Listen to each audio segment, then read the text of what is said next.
NSSന്റെ സംസ്ഥാന സെക്രട്ടറിയുടെ മകളെ കല്യാണം കഴിച്ചുകൊണ്ട് മാതൃക സ്ഥാപിക്കാൻ വേണ്ടി വെള്ളാപ്പള്ളിക്ക് സാധിക്കുമോ?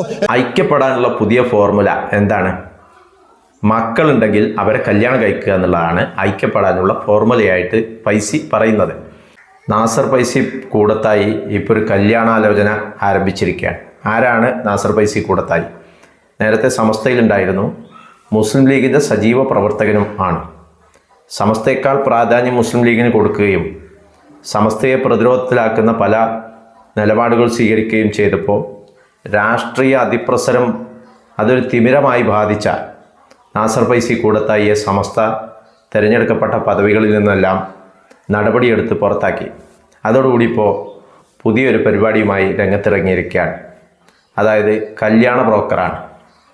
ആദ്യത്തെ കല്യാണാന്വേഷണം തന്നെ അദ്ദേഹം നടത്തിയിട്ടുള്ളത് SNDPയുടെ ജനറൽ സെക്രട്ടറി ആയിട്ടുള്ള വെള്ളാപ്പള്ളി നടേശൻ ഒരു കല്യാണമാണ് അദ്ദേഹം അന്വേഷിക്കുന്നത്. വെള്ളാപ്പള്ളി നടേശൻ എന്ന മനുഷ്യന് 90 വയസ്സ് പിന്നിട്ടിട്ടുണ്ട്. അദ്ദേഹത്തിന് ഒരു കല്യാണം അന്വേഷിക്കുകയാണ് ബഹുമാനപ്പെട്ട നാസർ പൈസി കൂടത്തായി. വളരെ ഗൗരവത്തിലാണ് അദ്ദേഹം ഈ കല്യാണം അന്വേഷിക്കുന്നത്. നമ്മുടെ സൗഹൃദങ്ങൾ അല്ലെങ്കിൽ ബന്ധങ്ങളൊക്കെ സ്ഥാപിക്കുമ്പോൾ അതൊരു കല്യാണത്തിലൂടെ തന്നെ ആയിക്കോട്ടെ എന്നുള്ളതാണ് നാസർ പൈസി കൂടത്തായിയുടെ നിലപാട്. അതും വെള്ളാപ്പള്ളി നടേശൻ എന്ന 90-കാരന് കല്യാണം അന്വേഷിച്ചുകൊണ്ട് ഒരു മഹാപ്രതിഭാസമായി മാറിയിരിക്കുകയാണ് നാസർ പൈസി കൂടത്തായി. നമുക്കതിൻ്റെ അദ്ദേഹം കല്യാണം അന്വേഷിക്കുന്നതിൻ്റെ വീഡിയോ ഒന്ന് കാണാം. NSSന്റെ സംസ്ഥാന സെക്രട്ടറിയുടെ മകളെ കല്യാണം കഴിച്ചുകൊണ്ട് മാതൃക സ്ഥാപിക്കാൻ വേണ്ടി വെള്ളാപ്പള്ളിക്ക് സാധിക്കുമോ എന്ന ചോദ്യമാണ്.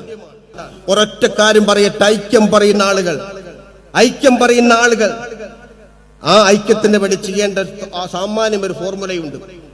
സ്വന്തം ഈഴവജാതിക്കാരനാണ് വെള്ളാപ്പള്ളിയെങ്കിൽ താങ്കൾക്കില്ലെങ്കിലും സങ്കല്പിച്ചുകൊണ്ട് പറയട്ടെ, താങ്കളുടെ ഒരു മകൻ താങ്കൾ സൗഹൃദത്തോടുകൂടി പറയുന്ന NSS, ഞങ്ങൾക്കെതിരില്ല, NSS ആവാം.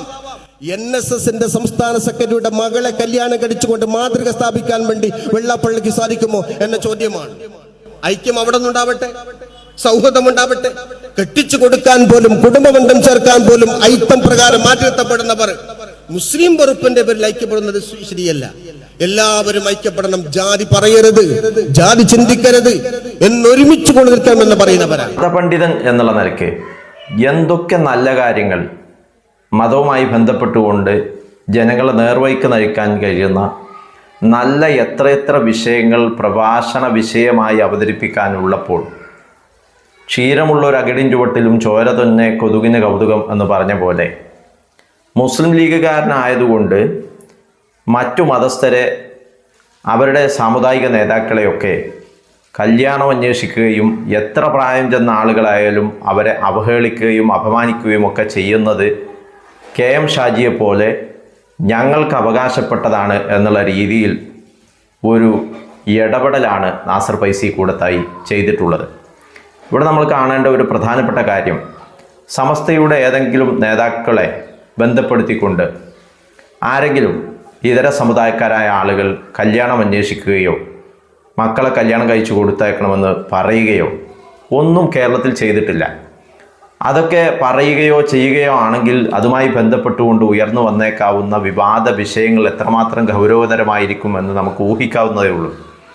അങ്ങനെയുള്ള ഒരു സമയത്ത് നാസർ പൈസി കൂടത്തായിയെ പോലെ ഈ ഫൈസി എന്ന പട്ടം ചാർത്തപ്പെടുന്നത് വളരെ കാലം ഖുർആനും ഹദീസും മറ്റു ഇസ്ലാമിക ഗ്രന്ഥങ്ങളൊക്കെ പഠിച്ചതിന് ശേഷം അവർക്ക് നൽകുന്ന ഒരു ബിരുദമാണ്. അങ്ങനെ ബിരുദം നാസർ ഫൈസി, ആ ഫൈസി എന്ന ബിരുദം നേടിയതിന് ശേഷം എത്രയോ മതസ്ഥാപനങ്ങൾ കേരളത്തിലുണ്ട്.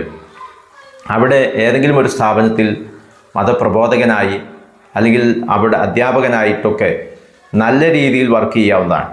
ഇനിയിപ്പോൾ പ്രഭാഷണ കലയിൽ അല്പം കഴിവുള്ള ആളെന്നുള്ള നിലയിൽ അതും അദ്ദേഹത്തിന് ചെയ്യാവുന്നതാണ്. പക്ഷേ മറ്റു സമുദായ നേതാക്കൾക്ക് കല്യാണം അന്വേഷിക്കാനും അവരെ പൊതുസമൂഹത്തിൽ അപമാനിക്കാനും അവഹേളിക്കാനുമൊക്കെയുള്ള അവകാശം ആരാണ് നാസർ പൈസിക്ക് നൽകിയിട്ടുള്ളത്? KM ഷാജിയെ പോലെ ആരെയും എന്തും പറയാമെന്നുള്ള ഒരു വിചാരമാണ് നാസർ പൈസി കൂടത്തായിയെ മുന്നോട്ട് നയിക്കുന്നത്. അത് അദ്ദേഹത്തിനെ ബാധിച്ചിട്ടുള്ള ലീഗിൻ്റെ ആ ചിന്താധാരയാണ് അദ്ദേഹത്തെ കൊണ്ട് അത് പറയിപ്പിക്കുന്നത്. ലീഗിൽ അകപ്പെട്ട ആളുകൾ വർഗീയ പ്രചാരണത്തിന് ഒരു വലിയ അളവിൽ പങ്കുവഹിക്കുന്നു എന്ന് പറഞ്ഞതിൻ്റെ ഏറ്റവും അവസാനത്തെ ഉദാഹരണമാണ് ഒരു ഇതര സമുദായത്തിൽപ്പെട്ട 90 വയസ്സ് പിന്നിട്ട വയോധികനായ ഒരു മനുഷ്യനെതിരെ കല്യാണം എന്ന പേരിൽ ഒരു ആക്ഷേപവുമായി നാസർ ഫൈസി കൂടത്തായി രംഗത്ത് വന്നിട്ടുള്ളത്. ഇതൊക്കെ ഗൗരവതരമായിട്ടുള്ള വിഷയമായി കണ്ട് തിരുത്താൻ ബന്ധപ്പെട്ടവർ തയ്യാറാകണം. ഇല്ലെങ്കിൽ കേരളത്തിൽ സാമുദായിക സൗഹാർദ്ദ അന്തരീക്ഷം തകർക്കാൻ ഇത്തരം ഫൈസിമാരൊരു കാരണമാകും എന്നെങ്കിലും മനസ്സിലാക്കി അവരെ പിന്തിരിപ്പിക്കാൻ ആവശ്യമായിട്ടുള്ള ഇടപെടലുകൾ നടത്തേണ്ടത് അനിവാര്യമാണ് എന്നാണ് എനിക്ക് പറയാനുള്ളത്.